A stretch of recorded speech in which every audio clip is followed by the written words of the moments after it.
ধন্যবাদ জানাই নদিয়া জেলা তৃণমূল কংগ্রেসের সভাপতি সম্মানীয় গৌরীশঙ্কর দত্ত থেকে শুরু করে উজ্জ্বল বিশ্বাস রয়েছেন, হাসানুজ্জামান শেখ থেকে শুরু করে কল্লোল খাঁ, তাপস সাহা থেকে শুরু করে রুকমানুর রহমান, নাসিরউদ্দিন আবেদ থেকে শুরু করে দেবব্রত বাবু রয়েছেন, রিঙ্কু ভাই থেকে শুরু করে সকলে যারা রয়েছেন, সৌমিক হোসেন থেকে শুরু করে পিটার থেকে শুরু করে আমি সকলকে ধন্যবাদ জানাচ্ছি।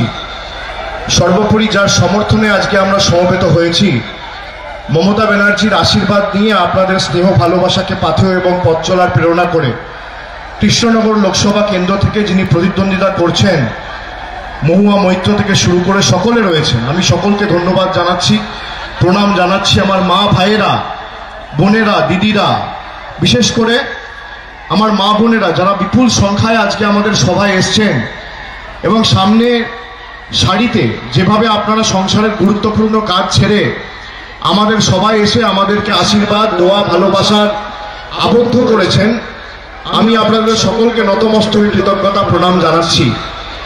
এবং আপনাদের ভালোবাসা যদি আমাদের সাথে থাকে, বিশেষ করে আমি বারে বারে বলি, নারী শক্তি, মাতৃশক্তি যদি কোনো দলের সাথে থাকে বা কোনো যুদ্ধে নিজেদেরকে আত্মনিয়োগ করে, তার কেশাগ্র কোনোদিন কেউ স্পর্শ করতে পারে না।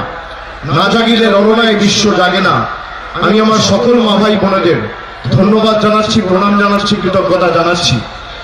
আমার ভাইয়েরা যারা রয়েছে, সহকর্মী, সহযোদ্ধা, এই রোদের তীব্র দাবদাহকে উপেক্ষা করে এই কঠোর রোদ দূরে আপনারা আমাদের সবাই এসছেন। বেলা 2টো থেকে 1টা থেকে জমায়েত শুরু হয়েছে, এখন প্রায় 4টে বাজতে চললো। 2 ঘন্টা 2.5 ঘন্টা ধরে আপনারা আমাদের সবাই এসে ঐক্যবদ্ধ হয়েছেন। আমি বক্তব্য দীর্ঘায়িত করব না, শুধু আপনাদের 2-4টে গুরুত্বপূর্ণ কথা বলবো। তার কারণ আজকের যে নির্বাচনে আমরা আপনাদের সমর্থনকে পাথেয় করে লড়াই করতে নেমেছি, আপনাদের একটা জিনিস মাথায় রাখতে হবে যে এই 2019-এর নির্বাচন বা 2014 নির্বাচন বা 2009 নির্বাচনের মধ্যে আকাশ পাতাল পার্থক্য আমাদের রয়েছে। কৃষ্ণনগরের মানুষ বারে বারে তৃণমূল কংগ্রেসের সাথে ছিল। 2009 হোক, 2014 এবং 2019-এও কোন রকম ব্যতিক্রম হবে না, এই বিশ্বাস আমি রাখি।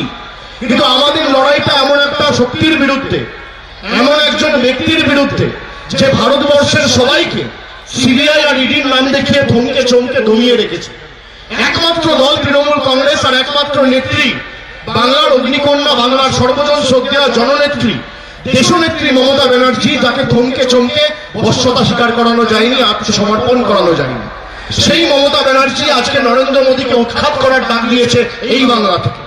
এই বাংলা থেকে, যে বাংলা নবজাগরণের মাটি, যে বাংলা স্বাধীনতা সংগ্রামকে পথ দেখিয়েছিল, যে বাংলা 21শে জুলাইয়ের আন্দোলনের সাক্ষী রয়েছে, যে বাংলা নেতাই সিঙ্গুর, নন্দীগ্রাম, পানতলা, ধানতলা, কেশপুরের মতো গণ আন্দোলনকে পথ দেখিয়েছে, যে বাংলা কোনোদিন বিভাজনের রাজনীতিকে মাথাচাড়া দিয়ে উঠতে দেয়নি, যে বাংলা নেতাজি সুভাষচন্দ্রের মতো বীর যোদ্ধা সৈনিকদের জন্ম দিয়েছে, যে বাংলা স্বামী বিবেকানন্দর জন্মভূমি, যে বাংলা ঈশ্বরচন্দ্র বিদ্যাসাগর, মাতঙ্গিনী হাজরা, রামমোহন রায়ের মতো বিশিষ্ট দার্শনিক নেতৃবৃন্দদের জন্ম দিয়েছে।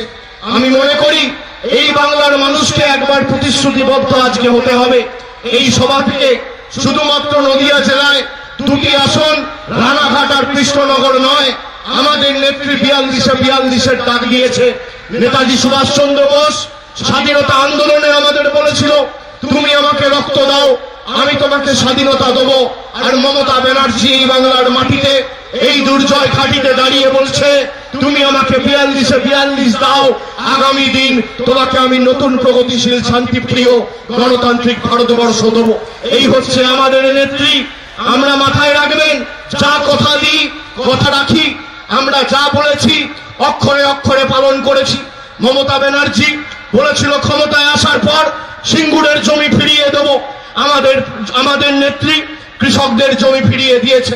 আমরা বলেছিলাম ক্ষমতায় আসার পর জঙ্গলমহলে শান্তি প্রতিষ্ঠা করব, আমরা করেছি। আমরা বলেছিলাম ক্ষমতায় আসার পর গ্রামে গ্রামে রাস্তা, টিউবওয়েল, একাধিক উন্নয়নমূলক কাজ, মাল্টি সুপার স্পেশালিটি হাসপাতাল, medical college, engineering college, Namasudra পরিষদ, মতুয়া পর্ষদ, একাধিক কাজ আমরা করেছি। আর যারা বলে তৃণমূল কংগ্রেস কাজ করেনি। আমি দায়িত্ব নিয়ে বলতে পারি, এখানে ক্যামেরা রয়েছে। 5 বছর মোদী বনাম 5 বছর মমতা ব্যানার্জির কাজ। যদি ক্ষমতা থাকে তথ্য পরিসংখ্যান নিয়ে লড়াই করতে আসো, 10 গোল মেরে মাঠের বাইরে করে দেবো। এখানে ক্যামেরা রয়েছে। আমি অন রেকর্ড বলে যাচ্ছি, 4 বছর 5 বছর আগে প্রধানমন্ত্রী পদপ্রার্থী ভারতীয় জনতা পার্টির নরেন্দ্র মোদী বলেছিল আচ্ছা দিন আসবে। আজকে আমরা কি দেখছি? জিএসটি আর নোটবন্দির নামে ধ্বংসস্তূপে পরিণত করেছে ভারতবর্ষের মাটিকে। একদিকে 2% জিডিপি কমেছে, 3 লক্ষ কোটি টাকার ক্ষতি, অপূরণীয় ক্ষতি। ভারতবর্ষকে আজকে ধ্বংসস্তূপে একটা অর্থনৈতিক দেউলিয়া করে দিয়ে চলে গেছে। আজকে ভারতবর্ষের প্রধানমন্ত্রী সেনার নামে ভোট চাইছে, ধর্মের নামে ভোট চাইছে। আমি এখানে আমার যুব সমাজের প্রতিনিধিরা আছে, আমি তাদের প্রশ্ন করতে চাই, যে প্রধানমন্ত্রী ভারতবর্ষের সেনার নামে ভোট চায় তাকে কি ভোট দেওয়া উচিত? যে প্রধানমন্ত্রী ধর্মের নামে বিভাজন করে তাকে কি ভোট দেওয়া উচিত? যে প্রধানমন্ত্রী জিএসটির নামে দেশকে অর্থনৈতিক বিপর্যয়ের দিকে ঠেলে দেয় তাকে কি ভোট দেওয়া উচিত? যে প্রধানমন্ত্রী নোটবন্দি করে গরিব মানুষের টাকা কেড়ে নেয় তাকে কি ভোট দেওয়া উচিত? যে প্রধানমন্ত্রী বাংলার সম্মান নিয়ে ছেলে খেলা করে তাকে কি ভোট দেওয়া উচিত? যে প্রধানমন্ত্রী বাংলার কোষাগারে আঘাত করে নিজে 5 স্টারে থাকে আর বিমানে করে সারা বিশ্বে ঘুরে বেড়ায় তাকে কি ভোট দেওয়া উচিত? যে রাজনৈতিক দল আপনার টাকা মেরে দিয়ে দিল্লির বুকে 1200 কোটি টাকার 5 স্টার পার্টি অফিস তৈরি করেছে তাকে কি ভোট দেওয়া উচিত? আমার মায়েরা এখানে বসে আছে, আমি জিজ্ঞেস করতে চাই, আপনারা সংসার চালান। 5 বছর আগে রান্নার গ্যাসের দাম কত ছিল? উত্তর হচ্ছে 402 টাকা। আজকে রান্নার গ্যাসের দাম কত? 750 টাকা। তাহলে আজকে দিনের নমুনা কি? 5 বছর আগে যে রান্নার গ্যাস 402 টাকায় আপনারা পেতেন, সেই রান্নার গ্যাস আজকে আপনাদের 750 টাকায় কিনতে হচ্ছে। 3 মাস আগে একই রান্নার গ্যাস 977 টাকায় দাম হয়েছিল। 3 মাস আগে পেট্রোলের দাম ছিল কত? 88 টাকা। আজকে পেট্রোলের দাম 75 টাকা। 5 বছর আগে এই একই পেট্রোল প্রতি লিটার 50 টাকা ছিল। আটার দাম ছিল 5 বছর আগে 10 টাকা, আজকে সেই আটা 30 টাকা কিলো। কেরোসিন তেলের দাম ছিল 5 বছর আগে 14 টাকা লিটার, আজকে একই কেরোসিন তেল 32 টাকা লিটার। হঠাৎ করে 3 মাসে রান্নার গ্যাসের দাম 200 টাকা কমলো, পেট্রোলের দাম 10 টাকা কমলো, ডিজেলের দাম 10 টাকা কমলো। তার কারণ কি? তার কারণ হচ্ছে ভারতীয় জনতা পার্টি চাপে পড়েছে। সব সমীক্ষা দেখাচ্ছে ভারতীয় জনতা পার্টি আগামী দিন হারতে চলেছে। তাই ঠেলায় না পড়লে বিড়াল গাছে ওঠে না। ভারতীয় জনতা পার্টি যত হেরেছে পেট্রোলের দাম কমেছে, ভারতীয় জনতা পার্টি যত হেরেছে ডিজেলের দাম কমেছে, আটার দাম কমেছে, কেরোসিনের দাম কমেছে, পেট্রোলের দাম কমেছে, আর রান্নার গ্যাসের দাম কমেছে। আগামী দিন যদি মূল্য বৃদ্ধি, আপনি নরেন্দ্র মোদী বলেছিল তিনি চা বিক্রি করেন, আমরা কোনদিন ভারতবর্ষের প্রধানমন্ত্রীকে কেটলি হাতে চা বিক্রি করতে দেখিনি। এখন বলছে চৌকিদার।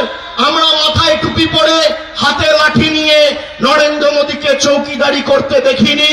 কিন্তু বাংলার জনগণ মন অধিনায়িকা নেত্রী মুখ্যমন্ত্রী মমতা ব্যানার্জি আজও টালির ঘরের ছাদের তলায় থেকে 10 কোটি মানুষের জীবনের উন্নয়নের ধারা পরিচালনা করে দেখিয়েছে।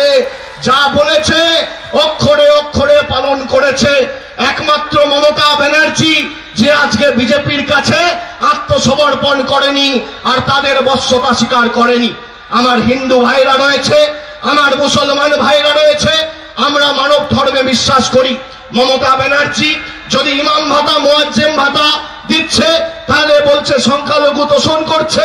আর হিন্দুদের সব থেকে বড় উৎসব, বাঙালির জীবনের সব থেকে বড় উৎসব, সেই দুর্গোৎসবে যদি 28,000 ক্লাবকে 10,000 টাকা করে অনুদান মমতা ব্যানার্জির নেতৃত্বে মামাটি মানুষ সরকার দিচ্ছে, তাহলে পরের দিন সিপিএম বিজেপি আর কংগ্রেস লেজ গুটিয়ে হাইকোর্টে গিয়ে মামলা করে দিচ্ছে। মানে তুমি করলে চমৎকার আর আমি করলে বলৎকার, আর তুমি করলে রামলীলা আর আমি করলে ক্যারেক্টার ঢিলা। এখন জয় শ্রীরামও চলছে না। এরা বুঝে গেছে যে জয় শ্রীরামের নামে মানুষ আর ভোট দিচ্ছে না। এরা বলছে জয় শ্রীরাম, মানুষ বলছে রান্নার গ্যাসের কেন 1000 টাকা দাম। এরা বলছে জয় শ্রীরাম, মানুষ বলছে পেট্রোলের কেন 100 টাকা দাম। এরা বলছে জয় শ্রীরাম, মানুষ বলছে দাঙ্গা করাই তোদের একমাত্র কাম। এরা বলছে জয় শ্রীরাম, আর বাংলা বলছে 23শে মের পর ভারতীয় জনতা পার্টির থাকবে না কোনো নাম। এটাই তাদের জেনে রাখা উচিত। যারা সিপিএম করত একই লোক এখন বিজেপি করছে, তার কারণ নিজেদের অস্তিত্ব রাখবে বলে।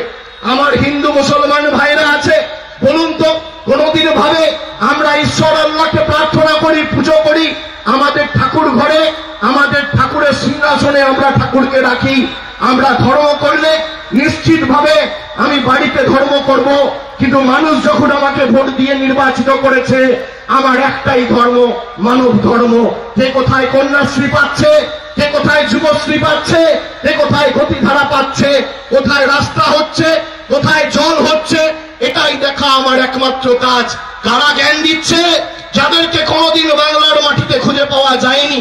বিজেপির প্রার্থী, সিপিএম এর প্রার্থী, মুখে বড় বড় কথা, মুখে মারিকম জগৎ, কোনোদিন অনুবীক্ষণ যন্ত্র দিয়ে এই কালীগঞ্জ বা কৃষ্ণনগরের মাটিতে এদের দেখা যাবে না। দেখবেন কালী পুজোর সময় এক ধরনের পোকা আসে, সেই পোকাকে আমরা শ্যামা পোকা বলি। কালী পুজো দীপাবলি যায়, সেই পোকাগুলোকে আর দেখা যায় না। ভারতীয় জনতা পার্টি হচ্ছে শ্যামা পোকা। কালী পুজোর পরে যেমন এদের পাওয়া যায় না, ভোটের পর ভারতীয় জনতা পার্টিকে পাওয়া যায় না। সারা বছর তৃণমূল কংগ্রেস থাকে, খেলা থেকে শুরু করে মেলা, বিভিন্ন সামাজিক অনুষ্ঠান, কন্যাশ্রী, যুবশ্রী, গতিধারা, সব তৃণমূল কংগ্রেস রয়েছে। একটা মানুষের বাড়িতে কোনো পারিবারিক বিবাহ, পারিবারিক কলহ হলে তৃণমূল কংগ্রেস গিয়ে তার সমাধান প্রতিকার করে। কোথাও যদি আগুন লাগে, ফায়ার ব্রিগেডে খবর তৃণমূল কংগ্রেস দেয়। কারোর বাড়িতে কেউ অসুস্থ হলে অ্যাম্বুলেন্সটা নিয়ে ছুটে যায় তৃণমূল কংগ্রেস। আমরা সব সময় মানুষের সাথে রয়েছি, নতুন করে আমাদের সেটা প্রমাণ করার দরকার নেই। কিন্তু যারা আজকে বলেছিল আচ্ছে দিন, কোথায় আচ্ছে দিন?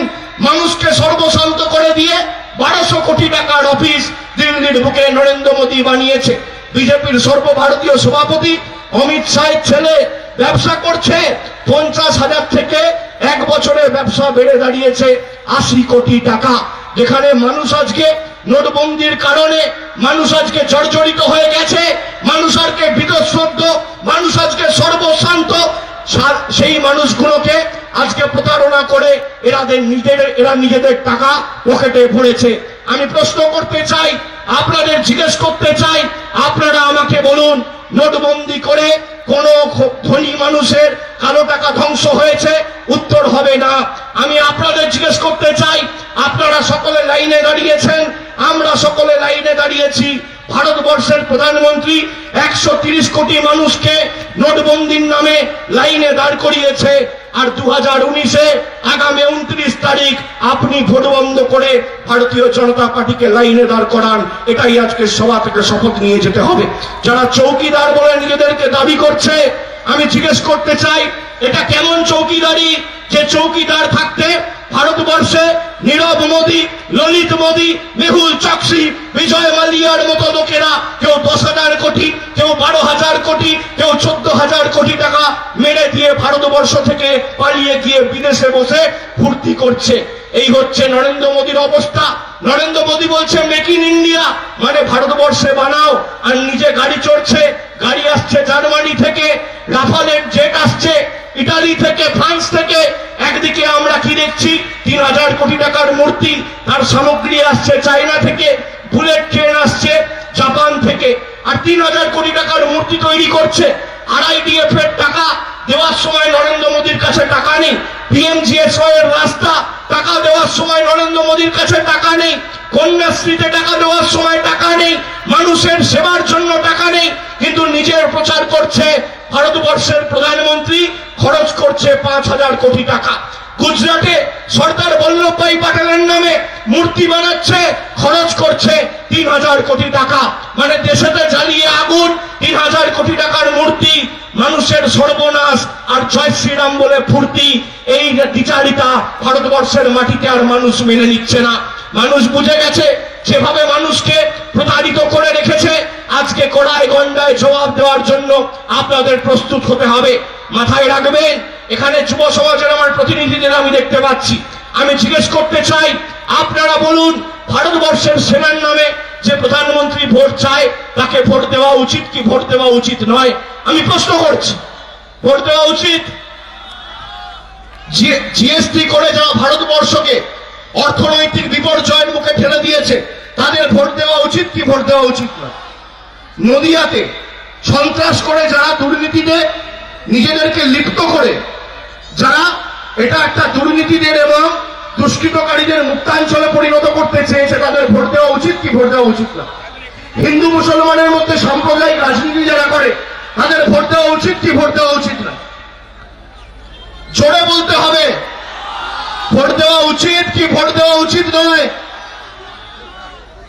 कोई कहता है हिंदू खतरे में है, कोई कहता है मुसलमान खतरे में है, कोई कहता है हिंदू खतरे में है, कोई कहता है मुसलमान खतरे में है। मैं कहता हूं धर्म का चश्मा उतार के देखो, पूरा हिंदुस्तान खतरे में है। এই ভারতবর্ষ, যে ভারতবর্ষ বৈচিত্র্যের মধ্যে একতার কথা আমাদের শিখিয়েছে, যে ভারতবর্ষে আমরা বারে বারে নানা ভাষা, নানা মত, নানা পরিধান, বিবিধের মাঝে দেখো মিলন মহান, যে ভারতবর্ষের মাটি, যে বাংলার মাটি রবীন্দ্রনাথ ঠাকুরকে জন্ম দিয়েছে, যে বাংলায় কাজী নজরুল ইসলাম বলে গেছিল, কারণ ওই লৌহ কপাট ভেঙে ফেল, করলে রপাট রক্ত জমাট, শিকল পূজার পাষাণ বেদী। যেখানে রবীন্দ্রনাথ বলে গেছিল, নাই নাই ভয়, হবেই হবে জয়, খুলেই যাবে এই দ্বার। আজকে ভারতবর্ষের প্রধানমন্ত্রী স্বামী বিবেকানন্দর ছবি লাগিয়ে ভারতবর্ষ দখল করল 2014 সালে। তারপর হিন্দুদের অন্যতম ধর্মীয় পীঠস্থান বেলুড় মঠকে ন্যূনতম স্বীকৃতি পর্যন্ত দিল না। হিন্দু এলাকায় গিয়ে বলছে বাঙালি হাটাও, মুসলমান এলাকায় গিয়ে বলছে মুসলমান খেদাও, আসামে গিয়ে বলছে বাঙালি খেদাও, বিহারে গিয়ে, গুজরাটে গিয়ে বলছে বিহারি খেদাও, বিহারি গিয়ে বলছে বাঙালি খেদাও। এই হয়ে গেছে ভারতবর্ষের প্রধানমন্ত্রী। ভারতবর্ষের প্রধানমন্ত্রী আজকে এমন একটা জায়গায় আমাদের দেশকে নিয়ে গেছে, মাথায় রাখবেন, যেখানে আমাদের আজকে 200 বছর এই প্রধানমন্ত্রী পিছিয়ে দিয়েছে। আগামী দিন একমাত্র রাস্তা, মহুয়া মৈত্রকে ভোট দিয়ে যদি আপনারা মমতা ব্যানার্জির হাত শক্ত না করেন, এই দেশ আগামী দিন বাঁচবে না। আমি আমার যুব সমাজের প্রতিনিধিদের জিজ্ঞেস করতে চাই, সিপিএম আর কংগ্রেস যারা কোনোদিন মাঠে নেমে মানুষের সাথে কাজ করেনি, তাদেরকে ভোট দিয়ে ভোট নষ্ট করবেন না তো? তাদেরকে যদি ভোট দেন, যারা দুর্বল তাদেরকে যদি আপনি ভোট দেন, আপনার ভোটটা নষ্ট হবে। আর যে শক্তিশালী তাকে যদি ভোট দেন, নরেন্দ্র মোদী আর ভারতীয় জনতা পার্টির গণতান্ত্রিক জবাবে আমরা কোমর ভেঙে দিতে পারবো। 23শে মে যখন ভোট বাক্স খুলবে আর টিভির পর্দায় রেজাল্ট বেরোবে, দেখবেন কৃষ্ণনগরে Mahua Moitra 1 round, 2 round, 3 round, 4 round যতবার কাউন্টিং হচ্ছে 10,000, 20,000, 30,000 করে মার্জিন বাড়ছে। আর সঙ্গে সঙ্গে দেখবেন ভারতবর্ষের প্রধানমন্ত্রীর ইস্তফা পত্রটা রাষ্ট্রপতি ভবনে চলে গেছে। তখন আপনি অনুভব করবেন যে আপনার একটা ভোটের শক্তি কোথায়। আপনি বোতাম টিপবেন এখানে, আর নরেন্দ্র মোদীর সরকারের কোমর ভাঙবে ওখানে। এটাই আপনাদের আজকে শপথ নিতে হবে। লড়ছে মমতা, দেখছে দেশ, 23-এর পরে নরেন্দ্র মোদী শেষ। তাই তো বলি, পরিবর্তনের পথ দেখিয়েছে বাংলা, এবার পারলে দিল্লি সামলা। মমতা ব্যানার্জি আগামী দিনে আমাদের সর্বজন শ্রদ্ধেয় নেত্রী, দেশ নেত্রীতে পরিণত হয়েছে। আপনারা ভোটটা মহুয়া মৈত্রকে নয়, স্বয়ং মমতা ব্যানার্জিকে দিচ্ছেন। আমি এটাই আপনাদের কাছে আহ্বান করে যাব। এবং যে ভালোবাসা, যে কৃতজ্ঞতা, যে দোয়া, যে আশীর্বাদের দিনে আজকে আপনারা আমাদেরকে সমৃদ্ধ এবং আবদ্ধ করেছেন, আগামী দিন কৃষ্ণনগরের লোকসভার দায়িত্বের উন্নয়নটা আমি আমার কাঁধে তুলে নিচ্ছি। সকলকে ধন্যবাদ জানাই, প্রণাম জানাই, সালাম জানাই। আমার বয়োজ্যেষ্ঠ প্রবীণ যারা আছে, বর্ষিয়ান যারা আছে, তাদের সকলকে নতমস্তকে প্রণাম। আমার মায়েরা যারা আছে, সংসারের গুরুত্বপূর্ণ কাজ ছেড়ে আপনারা আমাদের সবাই এসে আমাদের আশীর্বাদ করেছেন, আমাদের জন্য দোয়া করেছেন, আমাদেরকে স্নেহ ভরিয়ে দিয়েছেন। আমি আপনাদের ধন্যবাদ দিয়ে ছোট করব না, আমি সশ্রদ্ধ প্রণাম জানাই। ভালো থাকবেন, সুস্থ থাকবেন। জয় হিন্দ, বন্দে মাতরম। মোদি হটাও, দেশ বাঁচাও। 2019 বিজেপি ফিনিশ। ভালো থাকবেন, সুস্থ থাকবেন। জয় হিন্দ, বন্দে মাতরম। তৃণমূল কংগ্রেস জিন্দাবাদ, মমতা ব্যানার্জি জিন্দাবাদ।